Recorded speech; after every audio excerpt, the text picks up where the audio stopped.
Hi, and welcome back to the NBA Economy Show. Uh, this is Fritz again. Sorry about the technical difficulties a little earlier, but we're back, and we're going to talk a little bit about the Knicks. Um, we have coaching updates and also some interesting news about last trade deadline. We see what the coaching search 2 days ago. Tom Thibodeau was let go by the Knicks, even though he had a fresh extension that was just about to kick in. So he has 3 years, $30 million coming his way. So the Knicks must have really felt strongly about making this move. We see that Tom Thibodeau, um, the media seems to be having his back, saying that he shouldn't have been let go. Perhaps he should have had another year. But for me, watching the games nightly, just something wasn't right about the team. Just the way they conducted their end of the year interviews shows that they knew, front office knew, that there were some problems, and I guess they got all those problems on the open, and they saw that they needed to move on from Tom Thibodeau.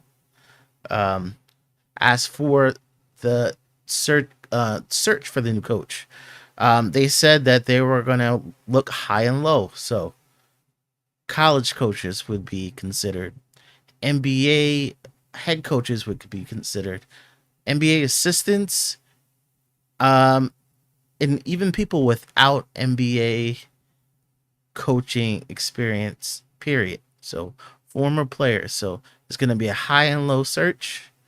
Usually, when they do that type of thing, um, it's just to give relevance to whoever they choose, because people will say, hey, why didn't you interview this person? No, we tried everything, and this was the best outcome. That's why they usually do that. um as far as people being considered, there's people already being eliminated from the coaching search.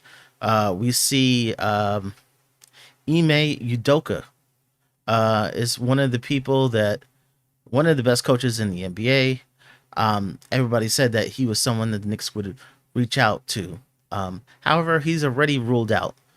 One thing about Udoka, he is he is running the Houston Rockets, and for him to interview, Rockets have to give permission. Rockets just say no, and the Knicks can't go any further. If the Knicks went further or had more conversations, it's a problem with the league, where they start taking picks away from you. Um, Also, another name uh, being ruled out is Jay Wright. He was the coach for Villanova, so he is he's very familiar with Jalen Brunson, Mikal Bridges, Josh Hart, but he is being ruled out. And I, I'm not surprised. When he left Villanova, he seemed like he was burned out from coaching. He wanted to step back from coaching. I don't think you want to jump up a level if you were burnt out before. I don't think you want to go to the NBA from the NCAA. He said he had lost his love for the game at the time. So those two are definitely out. Um, yeah, we know that Johnny Bryant, yesterday he didn't get the Suns job. He was in the one of the two finalists for the Phoenix Suns job. Um, I I, I have a lot of thoughts about what's going on in Phoenix. Perhaps we'll save that to the end. Also, Jason Kidd is on the Knicks list, and Jason Kidd is a current coach for the Dallas Mavericks. A few people on online, I'm not going to give him too much credibility. They said that he was a top candidate, and I really doubt that he's a top candidate right now, because since he's on the Dallas Mavericks, first we have to get permission. um, then you don't want to tell another team that their coach is the top candidate, because when they ask for compensation, they're going to ask for top compensation. If anything, Jason Kidd, if there is some kind of mutual between Jason Kidd and the Knicks, he probably has to try to get out without giving compensation. Usually, for a current coach, compensation is a first round pick for a good coach. The Knicks don't have a full first round pick to give. So that kind of complicates that situation. Um, we know Johnny Bryant's a favorite. Almost everybody says he should be considered. We haven't really heard anything, but he is still an assistant in Cleveland. But since he applied for the Suns job, I can't see any issue of him applying with the Knicks. I couldn't foresee Cleveland asking for compensation for an assistant coach. That usually does not happen. That would be unusual. Um, but Jason Kidd situation is a little different because we saw Luca was traded this year. They did try to put him in the middle of it as to say that he was going along with it, and many say that he had no idea that this was going down. Um, so that can be a complicated situation to navigate. Um, what do I expect? I expect some kind of news in the next week, or like a finalist list to leak out. But I fully expect the Knicks to have a new coach before the NBA draft. You need the coach's input when it comes to the draft. They don't know what to get if they don't know how you're coaching. Depending on the coach, it could change. It could affect the roster. Some coaches may not want certain players, and some coaches may want to bring some of their old players along. So we have to be tuned in for that. Like, I'm just gonna check out the comments real quick. I like to thank Just Knicks and also Power in the Mind. Just Knicks thinks that Johnny Bryant would be a great option. That he knows the guys, and he's coached under respected coaches, and he may have better offensive schemes. Johnny Bryant is the only coach that Tom Thibodeau really took input from. Like, you can see a lot of the assistant coaches next to him, they just sit next to him. Johnny Bryant told Tom Thibodeau to do something, and Tom Thibodeau did it. So it's someone that Tom Thibodeau respected. So Tom Thibodeau respected what he had to say, or his, coaching acumen, whatever. Um, yep, we know the NBA Finals is going on, so yes, I just want to give you a scoring update. Oklahoma's up by 12. What else? The Knicks news. Okay. Well, there was some Knicks news when it came to last year's deadline. And I know Scoop B had rumored that the Knicks were interested in Kevin Durant at the trade deadline. And then a lot of people were like, he doesn't know what he's talking about. And he said that KD was also interested in the Knicks, and that it was all mutual. Like they both had interest in each other, and a lot of people dismissed it. But today, Shams Charania confirms the Knicks were interested in Kevin Durant, and not only that, the Knicks made an offer on Kevin Durant at the trade deadline.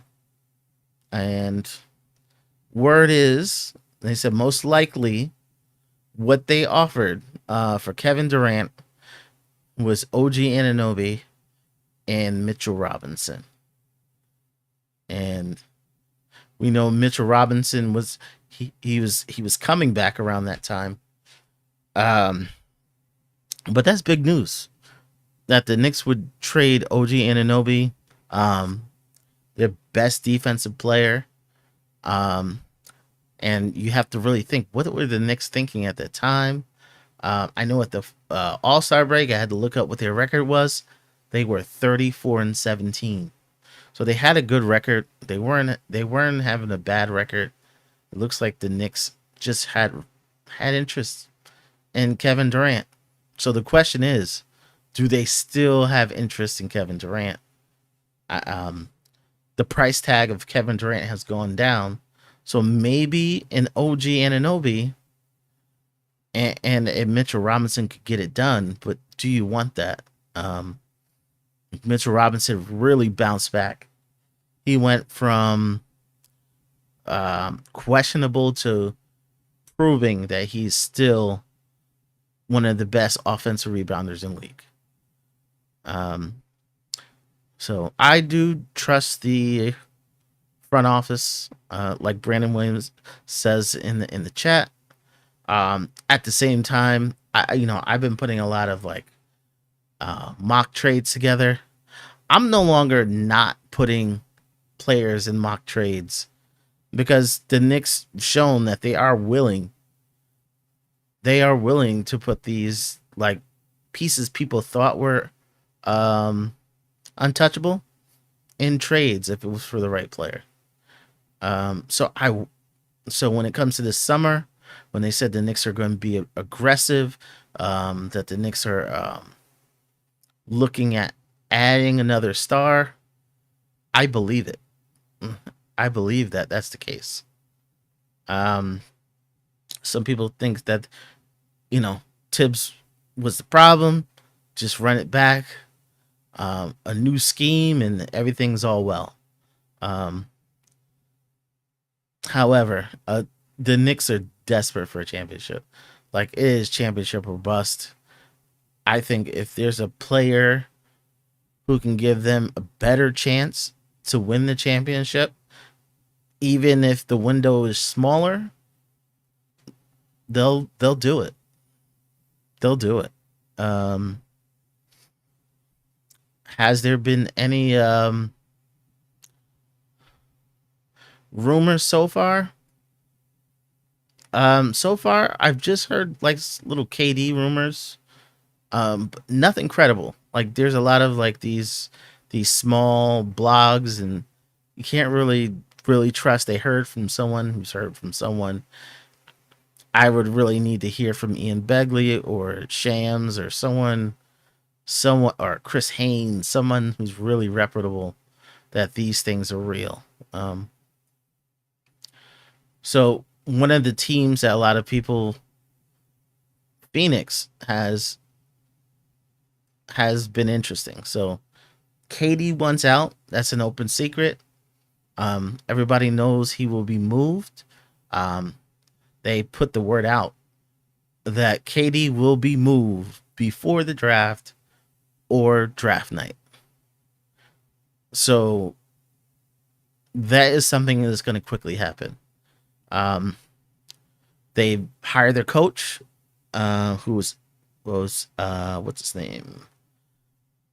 Uh, this Ott is the coach they selected.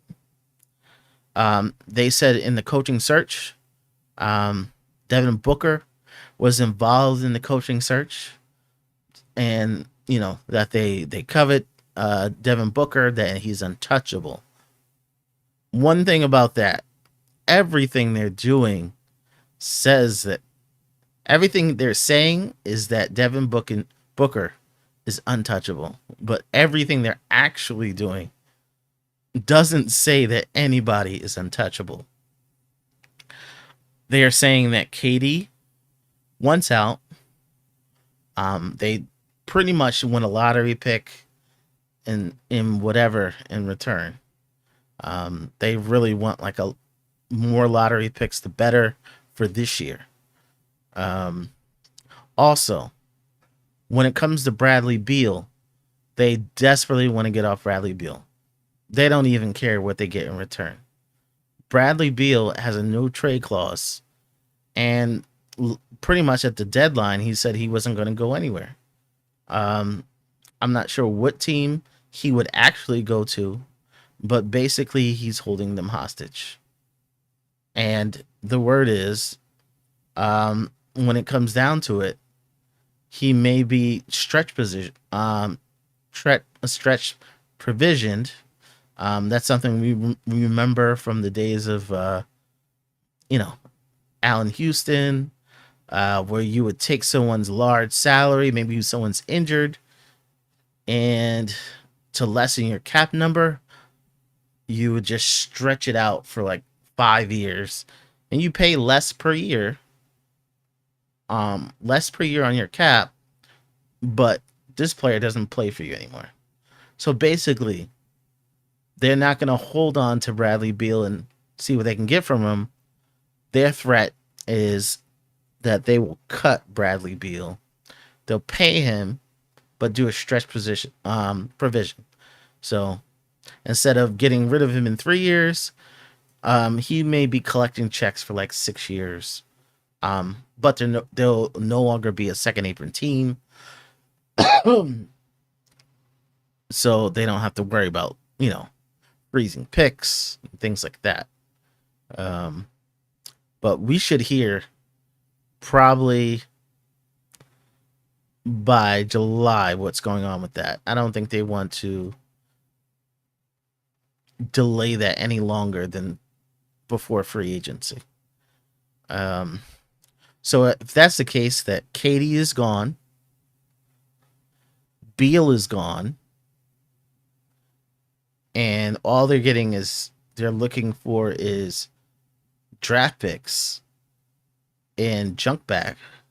That means they're not concerned about winning for any time soon. So you're telling me that you're not going to be good for the next 3-4 years. Would Devin Booker stay around for 3-4 years if you're going to do a hard reset? I don't see it. So when they say Devin Booker is untouchable, I think it may be a smokescreen. I don't think the Knicks have enough currently. I think they would have to like really flip two main pieces to make that happen, because we just don't have the draft picks. The other alternative, if Devin Booker forces his way out, says, I want to go there, or he has a long-term contract, or I'll sit. And that's when that's a reputation killer.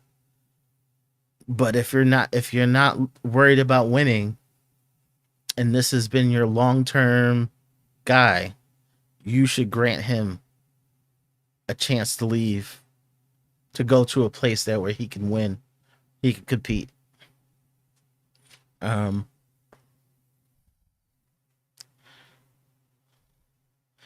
so those are the pretty much the updates I have.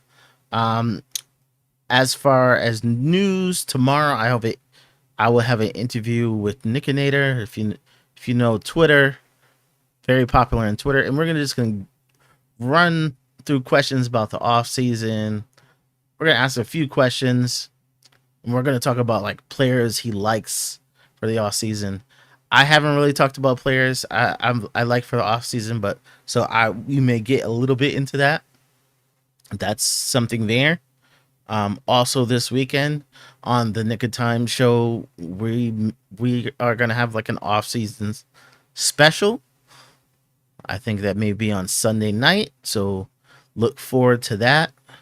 Where we talk about what we see for the off season, mock trades that we would like to see, and we'll see from each member of the KLT mock trades that we've all set up. So we look forward to that. I thank everybody for joining me for these few minutes. We're just going to check back in on the Thunder. And the Thunder are up 13 in the fourth, like 10 minutes to go. So it looks like hopefully the Thunder can hold down.